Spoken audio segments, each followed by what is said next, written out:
later in the episode. I think what pisses me off the most is when a civilization has a barbarian camp near them and their barbarians come to my city and they're like, why aren't you dealing with the barbarians? I'm like, they're closer to your city than mine. You take them out. Yo, dude, we're recording. You want to get off Civ? Just give me a few minutes. Just one more turn. Just one more. No, I'm just closing it. What do you want to talk about? Actually, I want to talk about Civilization. I know you've played Civ 5 before. And now that you got 6. Yeah, and now that you got your brand new laptop, the immediate thing you did is bought Civ 6. Oh. So, anyways, let's talk about Civ 6. On this episode of CRollur and Willy. I'm Willy. And I'm CRollur. We're going to be talking about Civilization. And you said, Willy, you said that you were that you got into Civilization 4. What got you into it? Well, actually, let's go back in time because I actually played Civilization on the first PlayStation when it first came out. And what was that? What version was that? I do not know. We're going to have to look that up. We'll let you guys know. But it came out on the first PlayStation, and I was always a console guy. I never owned a PC. I always played on the console. Then later on, they brought Civilization on I think it was the PS4 or PS3. They brought Civilization 4 out, and I started playing that, but it was completely different. It kind of reminded me of like playing like The Sims because the characters in the game were like goofy, like you can't understand a single fucking thing they're saying. You have to read everything. I think the first one was Civilization 2. Oh, because I don't know. The only thing I'm seeing here is Civilization 2 for PlayStation, but I'm not seeing any Civilization 1 for PlayStation. Oh, so I started out on the second one then. I could be wrong on that, but I don't see anything that's saying that the first Civilization was on PlayStation. Yeah, it was probably on PC, like DOS or something. But I think what got me into it was actually my sister. She was playing it and she recommended it to me. And I think I started on like PC playing Civ 4 and I got 5. Oh, you started on Civ 4? Yeah. Okay. Yeah, so I'm like ahead of you then, huh? And then like Civ 5 was like my biggest thing for a while. And I really liked it. I didn't start playing Civ 5 until it came out on the Switch because I don't have a PlayStation or Xbox anymore. All I got is a Switch. And they brought that onto the Switch, and that's why I'm always behind because the Switch is always behind on games. Yeah, well, anything that's not Nintendo, they have to port over to the Switch. So it always takes a few years to do that. I think I bought 5 like last year, and I thought that was brand new. Then I realized just now that Civilization 6 been out for like, forever. I didn't know and that. just this February they announced they're starting on Civ 7. It ain't out yet, but they're working on it. How long do you think that would take? Oh, at least a year, if not 2. So I gotta play the shit out of this one and get to the way I see it is their leader pass and their that last DLC, the last 2. Or kind of their last push towards Civ 6. Well, I'll tell you what, I'm not going to be behind on this one. I'm going to get it right away. So tell me your experience on Civilization 4 when you started playing it. Oh, that was a cool game, but I didn't understand it. It wasn't until Civ 5 that I started understanding how to actually play it, because I had started playing towards the end of the cycle. Right. Civilization 4 was more basic, it wasn't like really as much what you can do. It's just build a city and build shit inside that city. Move your troops. Now with the Civilization 5 now you got all this like room you get to play with. Like every slot you can like put different things in. It wasn't like that on 4, was it? Oh, it's been so long. Civ 5 and Civ 6 are the most in my memory, and they're mostly the same. But I think Civ 6 has had a lot of changes. Like one of the things that bothers me is the fact that towards like when I was playing Civ 5, there was diplomatic victories, and that didn't come into the late DLC of Civ 6. I never accomplished a diplomatic. So how's that work? You go to World Congress and people vote for a world leader, but there's also the leader points that you get from building certain wonders and doing certain things. Like in Civ 6, you got these activities. Like there's a festival activity where you have to complete so many different like training athletes and stuff like that. And there's also There's also one for being environmentally friendly, and there's one for helping other civilizations out. You get leader points from. And if you get 20 of them, you do good. The problem I have with it is that by default, you have to win it by building something, because every time when it gets towards the end, if you have like 16 or higher out of 20, they will vote to take away your diplomatic victory points every time. Like you could spend all of your you get so close, but then you could spend all of your diplomatic favor boosting yourself, and everybody will vote against you to take your points away. So they'll literally stall. It depends on the difficulty too, right? Yeah, but it pretty much almost unanimously comes down to the fact that they will not let you win. Like there was one time I had to boost production because I had a world wonder that I was building. It would give me 4 diplomatic victory points. Well, I had 18, and they voted me down 2. But if I didn't put all my production towards building that one wonder, the next one would have went around. They would have taken 2 more, and I would have been down from 18 to 16 down to 14, and then I wouldn't have won. See, like, all that's confusing to me because, like, when I play it, I go straight forward, like, domination, take over every, civilization, and I win the game like that. That's probably why I never actually got into, like, the futuristic stuff in the game, because in my mindset, I just want to, attack everyone. And that is a way to play, and I think that's why you compare Civilization a lot more to Risk. I mean, essentially, this is a 4-phase game, where you have to go out and explore, and you have to like get resources, and then you use those resources to take over other civilizations. But there's more than one way to do that. You could take them over via culture, via being scientifically dominant, being like religiously dominant. Like you could win by being the only religion in the world. It's kind of funny because like I feel like we suck at the game because we normally play on like normal mode, right? I at least play at like Warlord, because I feel like if I play Settler or Chieftain, I'm playing on like so easy that I will win no matter what the fuck I do. I could like mindlessly just click things and I'll win. But at Prince difficulty, I've won on Prince difficulty, but I also lose a lot. Right. So for me, if I want to do a challenge, that's where I'm at. But I know a lot of people play higher difficulties, including even deity level, and that to me, I think that is pro playing. Yeah, I think my father, that's been on the podcast before, he played Civilization 4 for the I think the Xbox 360, and he beat it in every single difficulty. Like he beat it on deity, and he was telling me that now that's just all luck.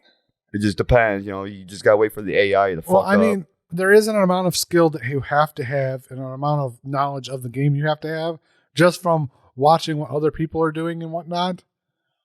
But there is the luck of where you spawn at, the luck of what other civilizations, because unless you selectively pick every single AI, right, you get random civilizations. See, if I would, and you also have the luck of what they choose to do in any given situation. Right. But you can cheat in that. If you pick every individual AI, what civilization they're going to be, you can easily win that. Well, not easily. It's still going to be difficult. But I got lucky last night. I decided to play a duel level and did a domination victory. I got freaking Gandhi as the random. I'm like, this is easy. Yeah, Gandhi that's what I'm saying. Attack me. Yeah, Gandhi that's what I'm saying. You can like sit there and like, I don't know if Zulus are on Civilization 6 or 5. I remember on 4 they were. And if I had a chance to pick like the AI, I would just be like, all right, just use a small tribal, civilizations against me, and I'll pick like England or something. I'll just conquer the whole entire world of domination, like later on when I discovered gunpowder. You obviously favor domination victories, right? Yeah. I favor like cultural and science. Like I love the long game tech tree and hitting that like future tech and stuff like that. Like because especially in Civ 6 they've added on, because in Civ 5, like once you launch the moon landing and like the Mars expedition and stuff like that, the game is pretty much over. But now you get to launch like a ship into space. You have to hit light speed and stuff like that. And you can't just like put a ship in space and just like take it off. You gotta add more stuff to it so it's quicker. Yeah, that's exactly what you have to do. Yeah, you can't just be all right, go, because then other civilizations will catch up to you because they'll like add more shit to their spaceship and they'll bypass your spaceship. That actually turns it into a real space race. Yeah. Where you're then next thing you know, you got to build another ship and add all kinds more attachments on that just to beat their ship out in space. I want to talk about like the tech tree difference between Civ 5 and Civ 6. I haven't got a chance to look at the whole entire tech. And I'm not going to look at the entire tech tree, just the starting point, the ancient era. Like if you look at Civ 5, they have pottery, animal husbandry, archery, and mining as the start. And everything else comes after that, including sailing. And I like the fact that like Civ 6, like sailing is one of the starting ones. Yeah, now it's like astrology is one of the starting ones, right? On Civ 6. Like it's got pottery, animal husbandry, and mining, but off to the branch, you have sailing and astrology as the two top tier ones that are pushed back, but they're still the first ones you can get. Is that is that 6? Yeah, this is 6. It did change a little bit. Yeah, and I like that because what it does, it allows you to get a boost on. It allows you to get a boost on like coastal cities versus like the other ones where you're stuck. Where you're stuck with like Civ 5, like sailing and the other ones, they're all stuck behind pottery. That's what used to throw me off when I used to play 5 was I wasn't used to the new tree because I started on 4. With the newest part, the Gathering Storm DLC, I tend to hit like the pottery and the irrigation one almost always, so I can get the bathhouse. I try to go that route so that I can get the wonder that stops you from flooding. Because that is a wonder when you get those disasters. Everything keeps flooding and flooding. Although, theoretically, the bane of my existence is volcanoes because there's nothing to block against it. Like, if you get coastal shores later on, you can put up barrier things. You can get dams and stuff to put on rivers. It's kind of funny how this game tried to be, like, really super realistic about things. Like, you had to build, like, a wall around your city, But other than that, I think if I was inland, didn't have a lot of rivers, I'd probably go with mining as a start because that gets you massive production. As I said, I usually do like a cultural thing, and production will get you so many different. I'm not going to. It'll get you so many different wonders, like right out the gate. I'm not going to run into natural disasters, by the way, because I'll just keep resetting the game till I get a good terrain where I don't have to worry about it. That's going to be hard because you're always going to have a river, a coastal line, or a volcano somewhere. And as I said, volcanoes are a pain in the butt because I haven't found a single way in the game to get around it. No, there's no way. Not that I'm aware of. All you can do is get a builder. All right, let's say this. Let's say I start the game, right? And my first settler, right? What if I'm like next to a river? What if I'm just like, I'll just go 2 spaces over here? You can do that, but then you risk the loss of food from being next to a river. But yeah, but eventually your city will expand where you're going to be around that river. Anyways, right? Yeah, but you would need an aqueduct at that point. And even then, anything you put around that river is still going to get flooded. It would actually be better to put your city. So you're basically because your city, even if your city gets flooded, your city's not going to be a problem. It's when you put like districts and improvements next to rivers. What really threw me off about this game, though, starting with like 5, when they started introducing like the builders and building in like districts, that really threw me off because I started playing Civilization 5. I thought it was like kicking ass because I'm like, fighting other civilizations. And then I realized I was so behind in technology and culture. And I'm like, what the fuck is going on? Because you weren't building anything. Yeah, I was just like upgrading my city by, building like, other things, Also, like, what's your favorite, so far in Civ 6, what's your favorite thing? What's your favorite leader?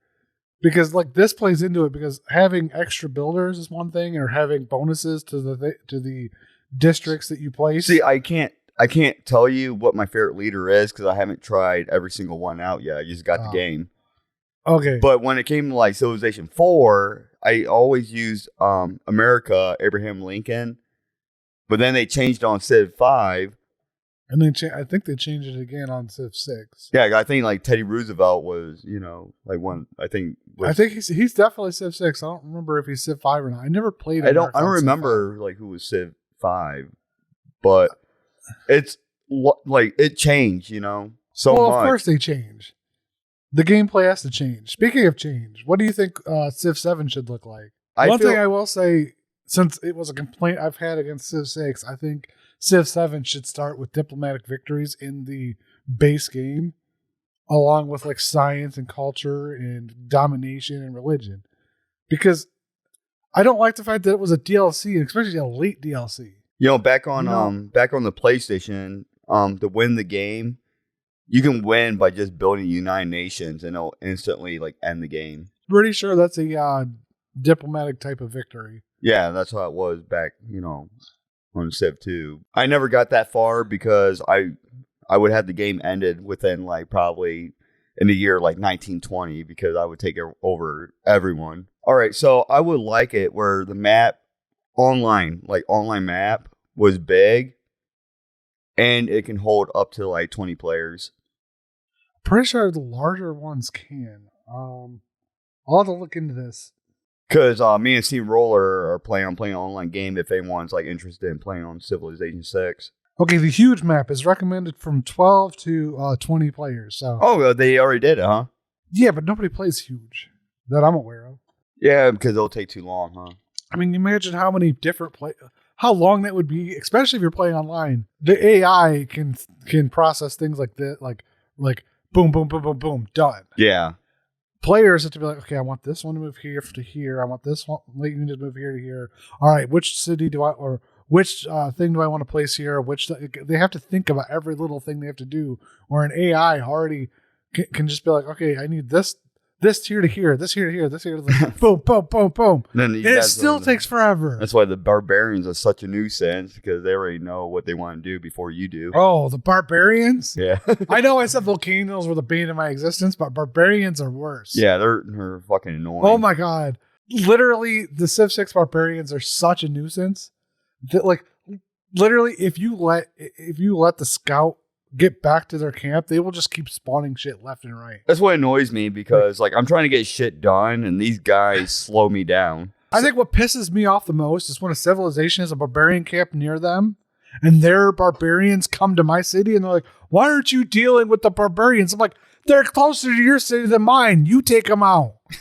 I got 3 other barbarian camps I'm taking out, motherfucker. Yeah, they're annoying. And I was suggested that when you start out the game, you send them out and you send them in a circle to find all the barbarian camps around. You know what's even worse? But that still doesn't help when you have 3 barbarian camps. You know what's no even matter worse? how fast I spawn units, I still can't match 3 barbarian camps worth of units. Right. Especially when they can spawn 1 unit per round. I have to spend, at the minimum, at the quickest speed, 3 turns. You know what's more annoying? Is like the other civilizations aren't doing shit, with those barbarians, but then you see like a city-state actually building units and taking out the barbarians. Oh, that's a slight annoyance. I'm like, all right, I'll take out their pikemen, right? Mm-hmm. Their pikemen will come out and attack me and die. City-state, I just wiped the barbarian camp for you. I'm like, bitch, I wanted the gold. I wanted the gold from that. I took out the unit. Let me take out the camp. Yeah, I actually ran into that the other day. Oh my God. I mean, I'm glad it's gone. I know I'm not going to get all hissy about it, but it's just that slight annoyance of I'm the one that did the work. I should get the benefit from taking the camp. Then they just like, hey, we helped, but we took it over. You helped by you attacked them once and then walked into the camp. Woo! I had 3 units there attacking them. But they do serve a purpose. So city states do serve a purpose.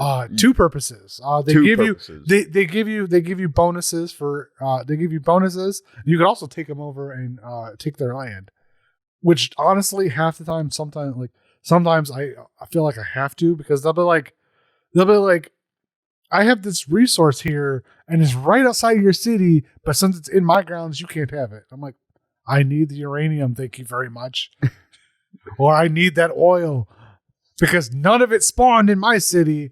It spawned in the city-state. Yep. And it seemed like the city-state's always around the good resource. It's almost like Civ 6 is encouraging you to take over the... Or they want to see if you're a bad guy or a nice guy. Well, the worst thing is the AI does it all the time. You'll see, I'll be playing and it'll say so-and-so has been taken over. I'm like, oh, that was a city-state. What's the advantages of not taking them over? You gain benefits. Like if you take out like a science city-state, all your campuses gain extra science. Your libraries, your universities, they'll gain science the further along you go. That's it. I would take it over. I mean, that is a way to go, especially if you're doing domination. But you also get production from the ones that are military based. Can those city-states expand because I'm new to this? No, they cannot. Okay. I mean, their borders can expand, but they cannot. They cannot make settlers. All right, so I wanted to go back to Civilization 2.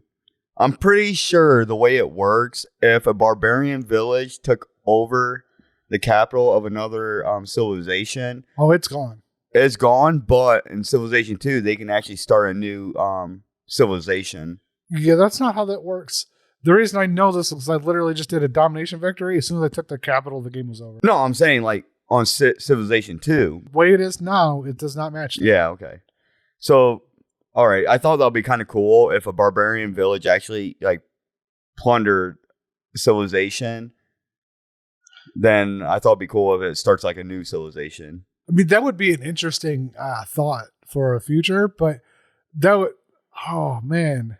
That would be pretty cool, wouldn't it? That is interesting. Barbarians, like if they take over somebody's capital, becoming a new civilization. Would be interesting, but that would require. Because that's realistic. That would require that civilization to be absolutely shit because of how hard it is to take a capital. Yeah. So I guess if you're that shitty, you would turn into a new civilization. But you get kicked out of the game. I'm not talking about the player. I'm talking about the AI. You know, if they get conconquered by the barbarians. Oh, I know what you're saying. But I'm saying, like, if you get taken over, here's the game over. That AI or player or whoever it is would be an absolute shit player to lose their capital. They get kicked out, then AI takes over for you in this new civilization. Yeah, that only would work with barbarians. That is an interesting idea. I don't think it'll make it into Civ 7 though. I don't think that's in the books for them. Yeah, because that's how like a lot of countries were made, was because, you know, that like Germany wasn't Germany back in the day. It started out as like little tribes, you know, then, you know, taking each other over, then they end up merging together and stuff, and then you got Germany today, and I think that's how it happened, you know.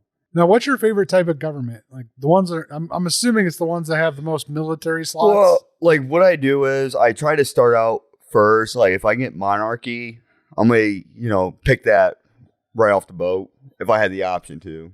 Then I almost always go for Merchant Republic, and then go from there. Like I pretty much eliminate all the military ones right off the bat. Is communism a thing on 5 and 6? Because it is. Okay, so like I know that increases your production in your cities really quick. Well, there's a lot of different things you can put in those slots, but I try to get rid of all the military ones because really, the military I tend to keep is basically just a ranged class in my cities. That's it. Okay. Because with walls and a range thing, you can pretty much defend against an entire military the entire time. And you're just upgrading your troops because they get promoted every time. Yeah, you just keep upgrading. Because I ran that problem because I kept attacking a enemy city, right? And then I'm just making them stronger, you know, as I kill my, you know, they kill my units off. I assume if I played on a higher difficulty, I'd probably need more help with this. So I probably, like if I played Prince or higher. But for Warlord, I think that's enough. Just putting some kind of range thing and keeping it up to spec. You don't want base archers in your town though. You want to upgrade them. Can you imagine like if you don't upgrade your troops inside the city limits, right? Then some asshole comes up with a cannon and start blasting. But that's also why you need science in your cities, even if you're not like even if you're going for a cultural victory, you need science in your cities so that if you do get attacked, your units are within the era that you're playing in. You like to go like way beyond like do the space stuff, right? Yeah, like I never. I'll do ultra science. I'll have a campus in every freaking city, and I'll make sure they have the best bonuses. I'll make sure I not only get a university in every city, but also strive for the Oxford University. So you go like really in depth. Me, I just like gun hole and attack everyone. I'm curious. With the Rise and Fall DLC, they added like the golden and dark eras. Yeah, let's talk about that. What is your take on that? Because that is something new that wasn't in Civ 5. I don't think it was in Civ 4 either. Well, I never even got to the point of even trying out, but when I read into it, it seemed like when you go into the Dark Age, it can be advantage, later on in the game. Well, there's certain disadvantages that are immediate, like loyalty drops, and certain civilizations will you just got to deal with it. Will immediately be against you. But then again, certain civilizations will be against you because they're jealous of your golden age. So that's the low key problems. But I think the loyalty one is probably the worst one for me, because if you have a city that's teetering on being loyal, dropping into Dark Age will make them rebel against you. Yeah, and that kind of sucks, because you could lose a city that way. But which is one advantage to not putting your cities too far away. Like if you put a city far away, you're going to have a problem with loyalty, especially if you had a Dark Age. But there are advantages to it too. You get boons to boost your accumulation of era points or whatever it's called. Yeah. For the next one. So hitting a Dark Age, like it's not game over when you hit the Dark Age. No, but at the same time, it's also not preferred to hit Dark Ages.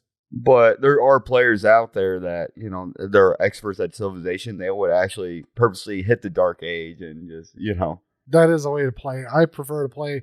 I mean, I don't play it. I would not want to play it that way because that's way too much. I prefer to play, like if I could hit Golden Age every time. The problem is Golden Age, you don't get the normal or Dark Age bonuses that help you boost your ability to get more points towards a Golden Age. So it's harder to get a Golden Age directly after a Golden Age. Yeah. So it's hard to get it back to back. Right. But what you do get with a Golden Age is things like your trade routes can't be plundered, or you get bonus things for converting cities or stuff like that. Like you always get something for having a Golden Age that boons your city directly.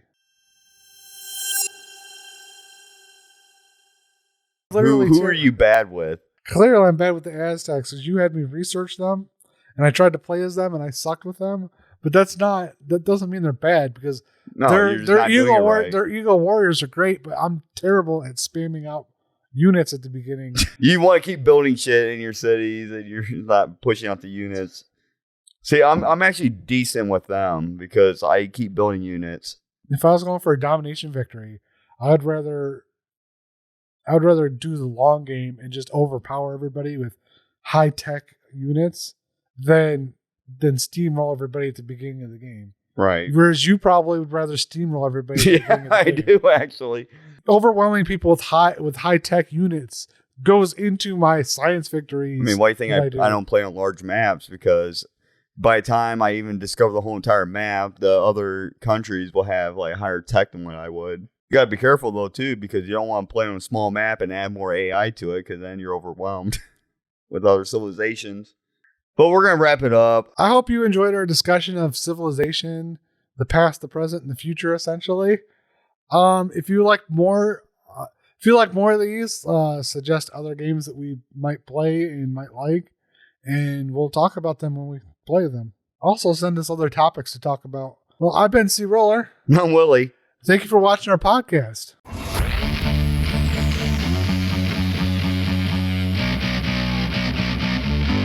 Decided to pick the Aztecs. You pick Indonesia. I'll capture your guys and I'll make them my builders. I have to use your Eagle Warriors, which I can science my way past them. I'll just get higher tier units, and you won't be able to attack my units.